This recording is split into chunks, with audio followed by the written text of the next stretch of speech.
everyone and welcome to our college, and in today's session we are going to cover some of the common mistakes that can get us rejected in interviews and how to avoid that by not being brutally honest. Now before we start this session, there's a special announcement. Recently we launched the new batch of Sigma, which is Sigma 11, जिसके अंदर हम अपनी complete tech placement preparation के लिए DSA, development and quant aptitude तीनों को ही detail में cover करते हैं. And इस बार Sigma 11 के अंदर there's a unique choice that along with our software engineering preparation we can also additionally learn artificial intelligence and machine learning with Sigma Prime. So both for Sigma 11 and Sigma Prime, the classes are going to start from 7th February 2026, and for all the interested students there's a special student discount जो रहेगा 27th January शाम के 10 बजे तक. The link for enrolling in the batch is in the description box. So I've taken 400 plus interviews, and in today's session I'm going to share some important insights with you जो हमारे select होने के chances को maximize कर रहे होंगे. Now let me just clarify at the beginning कि आज के session के अंदर we are not going to learn how to lie in interviews, but we are going to learn how to be more diplomatic in interviews so that we are able to present our best, most sincere self in front of interviewers and recruiters. Interviewers and recruiters क्या expect करते हैं? वो एक ऐसा candidate expect करते हैं जो competent हो, उसके साथ में उस candidate के पास integrity हो, and उसके साथ में that candidate is able to stay in the organization for a long time. अब interviews के अंदर चाहे कोई candidate कितना भी competent क्यों ना हो, if they are caught lying then they are going to get rejected. तो हमारा objective आज के session से ये नहीं है that we learn how to lie in interviews. हमें जितना हो सके उतना honest होना चाहिए interviews के अंदर. छोटी से छोटी चीज़ें भी बहुत ज़्यादा matter करती हैं hiring process के अंदर. जैसे अगर हमने ऐसा project mention कर दिया जो एक group project था जिसके अंदर हमें पता है हमने कुछ contribution नहीं किया, and if the interviewer decides that they want to dig deep into it, then the interviewer sooner or later is going to figure out कि वो project is something that we have not done at all and we were lying. And hiring process के अंदर interviewers का generally हमसे experience काफ़ी ज़्यादा high होता है, and जहाँ हम आज बैठे हैं हमारी जगह वो काफ़ी सालों तक बैठे थे, तो उन्हें पता होता है कि कहाँ पर हम झूठ बोल रहे हैं और कहाँ पर हम झूठ नहीं बोल रहे. इसीलिए इस तरीके के जो lies होते हैं उन्हें हमें avoid करने की कोशिश करनी होती है. पर कई सारे ऐसे interview questions होते हैं जहाँ पर we have to be more diplomatic and we have to try to put our best self or the best possible answer out there, and that is something which the interviewer is expecting. Interviewer हमसे definitely expect करते हैं कि हम कुछ ना कुछ level of diplomacy के साथ सारे के सारे क्वेश्चंस को आंसर करें, because the interviewer is not our friend. वो हमें वहां पर जज करने के लिए आए हैं एंड वो हमें कंपेयर करेंगे विद अदर कैंडिडेट्स. तो आज के सेशन का एकमात्र पर्पज ये है कि ऐसा ना हो कि हमसे कोई लेस कॉम्पिटेंट कैंडिडेट जो शायद हमसे ज्यादा डिप्लोमेटिक था वो सिलेक्ट हो जाए और हम रिजेक्ट हो जाए और एट द एंड हमें रीजन भी नहीं पता चल रहा कि why we are getting rejected. तो इसीलिए कुछ बेस्ट प्रैक्टिसेस हैं जो हर एक पर्टिकुलर इंटरव्यू क्वेश्चन के साथ हम फॉलो कर सकते हैं to maximize our chances. Plus there is one more disclaimer that I want to give you कि आज के सेशन को एक कैंडिडेट की तरह तो देखना ही है कि हम कुछ सीख कर यहाँ से जाएंगे, पर उसके साथ में सारे जो क्वेश्चंस हैं उनको एक इंटरव्यूअर, एक रिक्रूटर के पर्सपेक्टिव से भी हमें सोचने की कोशिश करनी है कि वहां पर अगर हम इंटरव्यूअर की जगह होते तो हमारे लिए कौन सा आंसर एक एक्सेप्टेबल, एक बेस्ट आंसर निकल कर आ रहा होता. Now the first commonly asked interview question is where do you see yourself in 5 years. अब इसके जवाब से पहले it's important to understand that the interviewer is not interested in our 5-year plan. Interviewer ये सिर्फ ये जानना चाहते हैं कि how long do we plan to stay in their organization. Basically वो ऐसे कैंडिडेट्स को फिल्टर आउट करना चाहते हैं जो 6-8 महीने कंपनी के अंदर काम करेंगे एंड उसके बाद स्विच कर जाएंगे या फिर उसके बाद किसी और चीज़ में लग जाएंगे. तो यहाँ पर हमें कुछ रेड फ्लैग्स आंसर्स होते हैं जिनको अवॉइड करना होता है, एंड बेसिकली अपने आंसर से हमें ये इंडिकेशन देना होता है that we plan to work and grow in their organization, और वहीं पर हम अपने फ्यूचर को इमेजिन कर रहे हैं. तो यहाँ पर कौन से आंसर्स हमें अवॉइड करने हैं? सबसे पहला तो if we are somebody who is planning to do MBA, if we are somebody who is planning to do masters, या फिर we want to prepare for government exams, या फिर हम अपना खुद का स्टार्टअप खोलना चाहते हैं फ्यूचर के अंदर. इस तरीके के जो आंसर्स होते हैं, इस तरीके के जो रिप्लाईज होते हैं, वो मेजॉरिटी इंडियन कंपनीज के इंटरव्यूज के अंदर अप्रिशिएट नहीं किए जाते, उनको पॉजिटिवली नहीं देखा जाता. वाई? बिकॉज कंपनी चाहती है that you spend some years in that organization अगर वो आपको हायर करने के ऊपर अपने रिसोर्सेज, अपना टाइम स्पेंड कर रहे हैं. तो इसीलिए अगर आपके इस तरीके के प्लान्स है, especially if those plans are immediate, then that is something which should be avoided as an answer. Now another off-putting answer जो इसी क्वेश्चन के रिस्पॉन्स में कुछ कैंडिडेट्स देते हैं कि my 5-year vision is or my 10-year vision is that I want to work in some XYZ dream company. अब बहुत सारी ड्रीम कंपनीज हैं जो टेक सेक्टर के अंदर एग्जिस्ट करती हैं. कुछ कैंडिडेट्स का गोल हो सकता है that we want to work in MANG companies और अदर बिग टेक MNCs, या फिर कुछ का गोल हो सकता है कि हम बड़े इंडियन टेक स्टार्टअप्स के अंदर वर्क करना चाहते हैं, या फिर हम पेटीएम जैसे स्टार्टअप्स के अंदर वर्क करना चाहते हैं. तो हर किसी की कुछ ना कुछ ड्रीम कंपनी उनके दिमाग में होती है, एंड इनफैक्ट इंटरव्यूअर को भी ये पता होता है, पर फिर भी हमें स्पेसिफिकली किसी दूसरी XYZ कंपनी को अपने इंटरव्यू के अंदर एज द ड्रीम कंपनी जिसके अंदर हम जाना चाहते हैं after 5 years, after 3 years, after 8 years, उसे मेंशन नहीं करना होता, because it makes us look ungrateful as a candidate. तो ये जो हमारा सवाल है इसका हमें काफी डिप्लोमेसी के साथ आंसर करना होता है, so that we are also appreciating the organization that we are interviewing for. So suitable answer would be, I'm applying to this company and hopefully after getting selected, after 5 years, I see myself working here, learning lots of things and contributing to the organization to the best of my abilities. तो इस तरीके के appropriate answers होते हैं जिनको हमें diplomacy के साथ रखना होता है, and we have to try and avoid the red flag answers. Now the second common interview question is, tell me something good and bad about your previous organization. तो यहाँ पर we have to remember that the interviewer they are not interested in our previous organization. Interviewer का interest हमारे अंदर है और हमारे response के अंदर है। एंड इनफैक्ट मेजॉरिटी जो इंटरव्यूअर्स हैं वो हमारे गुड वाले रिस्पॉन्स पर उतना फोकस नहीं करेंगे जितना वो हमारे बैड वाले रिस्पॉन्स पर फोकस करने वाले हैं। तो इसीलिए हमें बहुत सोच समझ के इस क्वेश्चन का जवाब देना होता है। Basically we have to avoid saying things like the company was toxic, the company culture was bad, the manager was bad, manager was micromanaging, there was too much work, the colleagues were bad, there were fights with the colleagues, there were fights with the manager, the company did not have any vision, उनका culture ही खराब था। इस तरीके के जो extreme responses होते हैं वो हमें अवॉइड करने होते हैं। In fact we don't have to say anything bad about the previous organizations. अब हो सकता है ये जो रिस्पॉन्सेज हैं वो हमारे as a candidate genuine experiences हैं, मतलब एक्चुअलिटी में वो जो प्रीवियस ऑर्गेनाइजेशन थी it was toxic, maybe the manager was bad, the boss was bad, पर फिर भी हमें इंटरव्यूज के अंदर न्यूट्रल एंड पॉजिटिव एक्सपीरियंसेस को ही हाईलाइट करना होता है।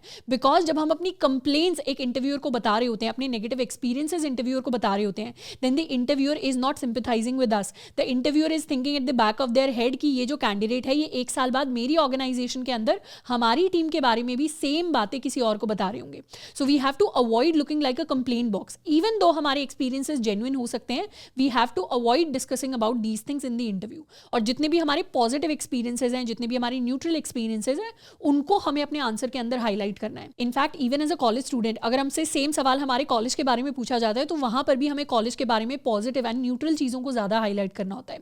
जैसे चाहे हमारा कॉलेज कितना भी खराब क्यों ना हो, अटेंडेंस रूल कितना भी प्रॉब्लमैटिक क्यों ना हो, we have to highlight that the college gave us an opportunity to create friends जिनके साथ हम हैकाथॉन्स के अंदर, जिनके साथ हम कोडिंग कॉन्टेस्ट के अंदर पार्टिसिपेट कर सकते हैं। तो as a response to this question कोई हमें नहीं कह रहा कि हमें जाकर झूठ बोलना है, हमें बेसिकली डिप्लोमैटिक रहना है कि हम पॉजिटिव चीज़ों को हाईलाइट करें सो दैट हमारी बेस्ट सेल्फ को हम इंटरव्यूअर के सामने प्रेजेंट कर पाएं। अब यहाँ पर नेक्स्ट लॉजिकल सवाल इंटरव्यूअर की तरफ से आ सकता है कि अगर हमारा प्रीवियस कंपनी के अंदर कोई बैड एक्सपीरियंस नहीं था, then why do we want to switch our company. अब when we want to switch from company A to company B, कुछ 3-4 परफेक्टली एक्सेप्टेबल रिस्पॉन्सेज होते हैं, जिसमें से सबसे पहला है दैट फॉर सम रीजन हमारी सैलरी कई महीनों तक क्रेडिट नहीं हुई।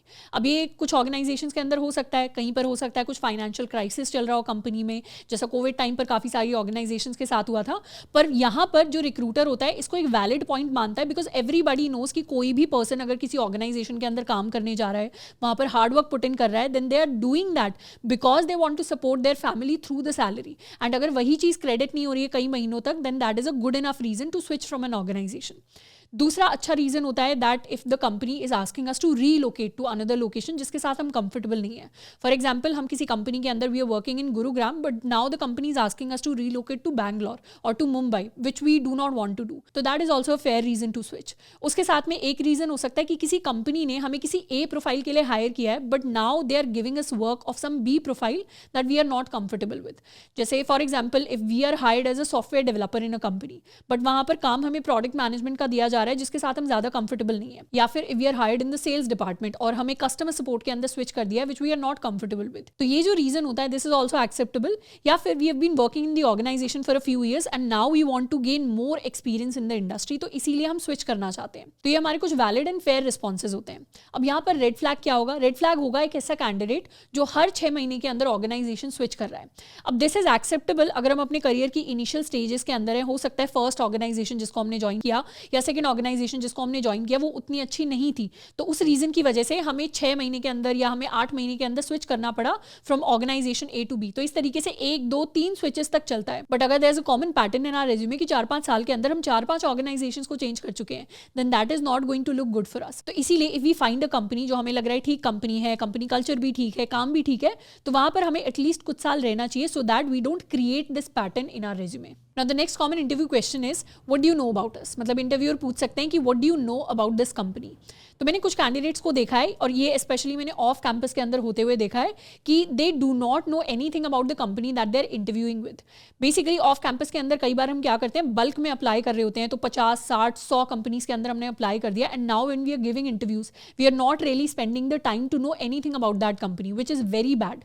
बेसिक एक्सपेक्टेशन ये होती है कि किसी भी कंपनी के अगर हम इंटरव्यूज के अंदर जा रहे हैं, अगर हम 1-on-1 किसी के साथ इंटरव्यू दे रहे हैं, तो हमें बेसिक चीजें उस कंपनी के बारे में पता होना चाहिए, एटलीस्ट कि वो ऑर्गेनाइजेशन, वो जो कंपनी है वो कौन से इंडस्ट्री के अंदर वर्क करती है, कौन से सेक्टर के अंदर वर्क करती है, and what are their different products. हमें एक बेसिक फ्रेमवर्क पता होना चाहिए कि क्या काम वो कंपनी करती है और हमारे स्किल सेट उस कंपनी के लिए किस तरीके से बेनिफिशियल होंगे। एंड ये जो बेसिक नॉलेज है ये हमें काफ़ी चीज़ों के अंदर हेल्प कर सकती है, मतलब ये हमें अपने रेज्यूमे कस्टमाइजेशन के अंदर भी हेल्प करेगी, और इंटरव्यूज़ के अंदर कौन सी चीज़ों को हमें हाईलाइट करना है वहाँ पर भी हेल्प करेगी। जैसे for example if we are applying to a fintech company like Zerodha, like PhonePe, like Paytm, तो वहाँ पर इंटरव्यूज़ के अंदर हम कोशिश करेंगे कि हमारे फाइनेंस रिलेटेड या फिनटेक रिलेटेड एक्सपीरियंसेस या प्रोजेक्ट्स के बारे में हम ज़्यादा बात करें, एंड उसी तरीके के प्रोजेक्ट्स को उस कंपनी के अंदर हमने जो रेज्यूमे सबमिट किया है उसके अंदर हम हाईलाइट करना चाहेंगे। जैसे recently we interviewed one of our students who got selected in Zomato as a software engineer, तो 50+ LPA का स्टूडेंट का पैकेज था, एंड इनके रेज्यूमे के अंदर इन्होंने जो प्रोजेक्ट सबसे ज़्यादा हाईलाइट किया था that was a food delivery application, and this was the project जिसके अंदर इंटरव्यूअर सबसे ज़्यादा इंटरेस्टेड थे। Similarly if we are applying to let's suppose some automobile related company, जैसे कार देखो हो गया या स्पिनी हो गई, तो उस केस में अगर हम ऑटोमोबाइल से रिलेटेड कुछ प्रोजेक्ट अपने रेज्यूमे के अंदर रखेंगे तो there is a high chance कि उसी प्रोजेक्ट के बारे में हमारे रिक्रूटर्स, हमारे इंटरव्यूअर्स हमसे सबसे ज़्यादा पूछ रहे होंगे, या इनफैक्ट वो इंडस्ट्री स्पेसिफिक एक्सपीरियंसेस को ही हमें इंटरव्यूज के अंदर सबसे ज़्यादा हाईलाइट करना चाहिए। अब इसी से रिलेटेड एक और मिलता जुलता question is why do you want to work with us. तो एक बार हमें कंपनी के बारे में बेसिक इन्फॉर्मेशन पता चल गई, तो इस सवाल के रिस्पॉन्स में we are going to say something which aligns with what the company does, कि कंपनी क्या काम कर रही है उससे रिलेटेड, प्लस हम कैसे उस ऑर्गेनाइजेशन के काम के अंदर कंट्रीब्यूट कर सकते हैं। तो इन दोनों का मिक्सचर बना के हम एक आंसर प्रिपेयर कर सकते हैं as a response to this question. अब यहाँ पर ये ज़रूर याद रखना है कि कभी भी कंपनी को हमें एज अ स्टेपिंग स्टोन नहीं दिखाना टू सम अदर थिंग।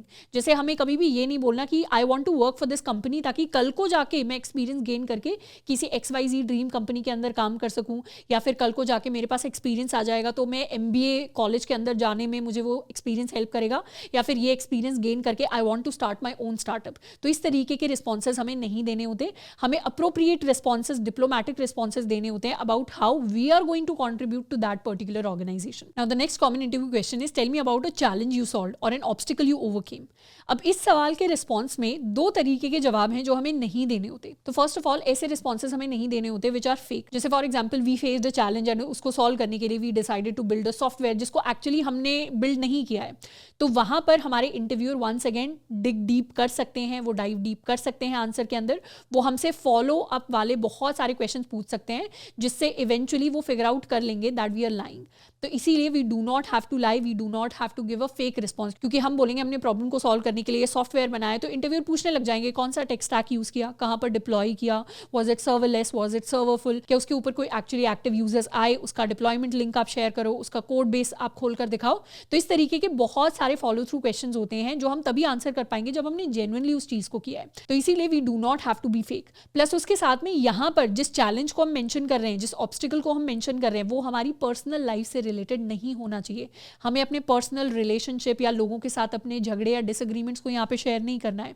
हमें टेक्निकल प्रॉब्लम्स को, अगर हम एक टेक्निकल प्रोफाइल के लिए अप्लाई कर रहे हैं तो we have to talk about a technical problem that we resolve. हमारे काम से रिलेटेड कुछ ना कुछ चैलेंज है जिसको हमने ओवरकम किया, उसे हमें यहाँ पर मेंशन करना है। एंड हम में से हर कोई जब भी कोई ना कोई स्किल सीखता है, काफी सारे चैलेंजेस हैं जो हम ओवरकम करते हैं, काफी सारी नई चीजें हैं जो ये चैलेंजेस हैं जो हमें सिखा रहे होते हैं। तो इसीलिए हर किसी के पास कुछ ना कुछ एक्सपीरियंस जरूर होता है। हमें बस अपने पास्ट एक्सपीरियंसेस अपने इंटरव्यूज से कुछ दिन पहले एक बार लिख लेने चाहिए, बिकॉज ये कॉमन इंटरव्यू क्वेश्चन है जो कई जगह पूछा जा सकता है। तो पहले ही इसका आंसर हमारे पास ऑलरेडी प्री प्रिपेयर्ड होना चाहिए। ऑल्सो इसका जो भी हम रिस्पॉन्स देंगे उसका कुछ कंक्लूजन ये होना चाहिए कि उस चैलेंज ने हमें कौन सी नई चीज है जो सिखाई है। Now the next common interview question is tell me about your weakness.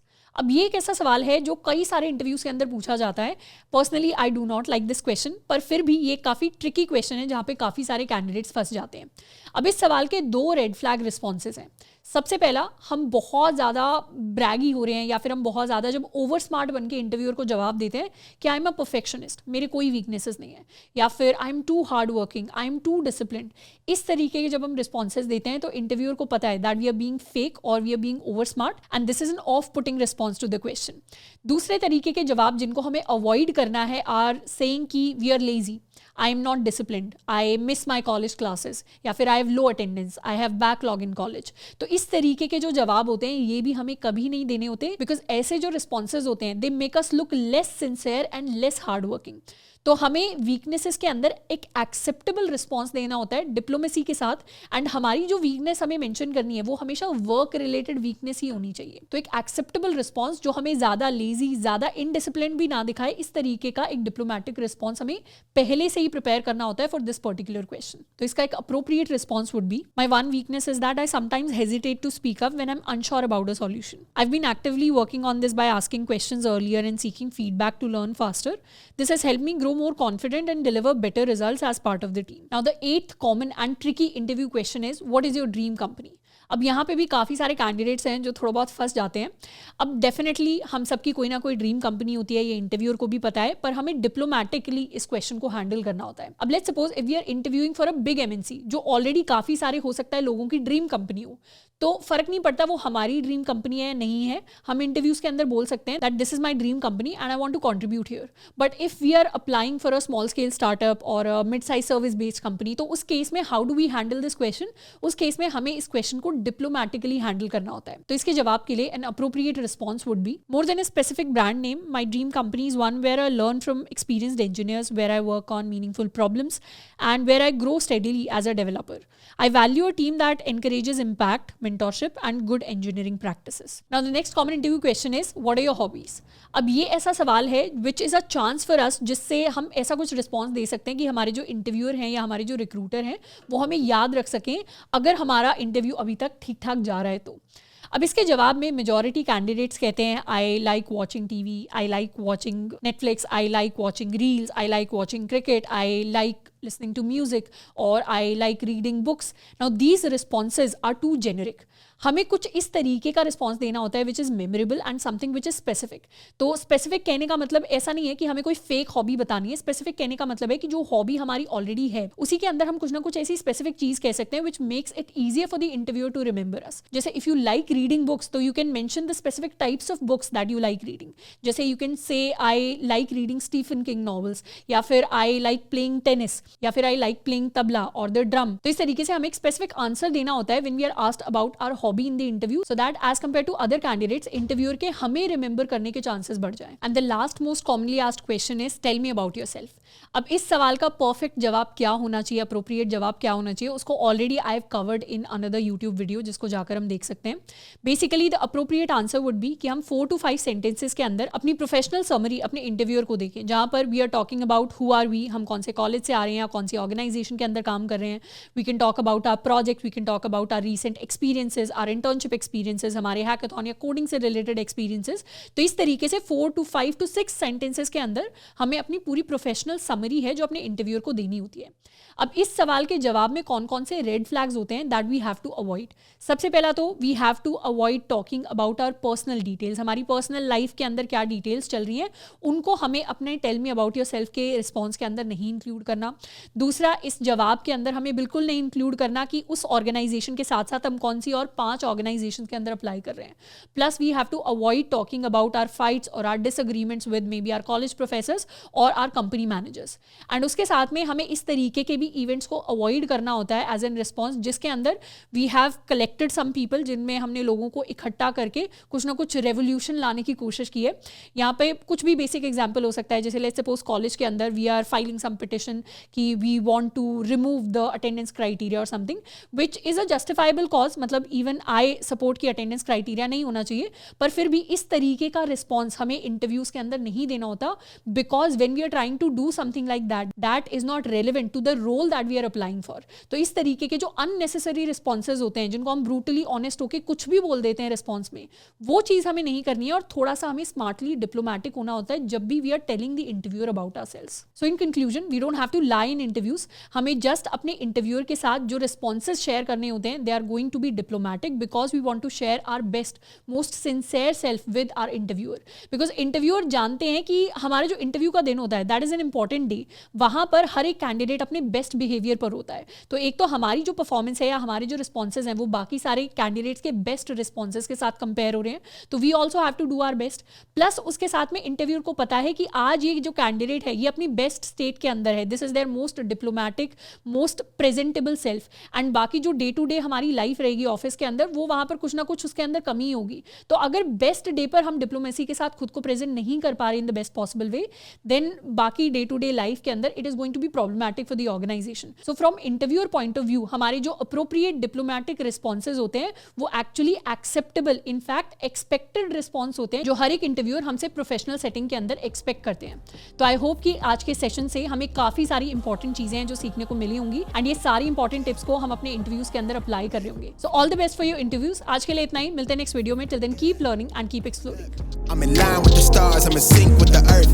10 toes deep, flower child from the turf. I never switch sides, like even when I die, I'ma ride for the squad, let her ties in the hearse.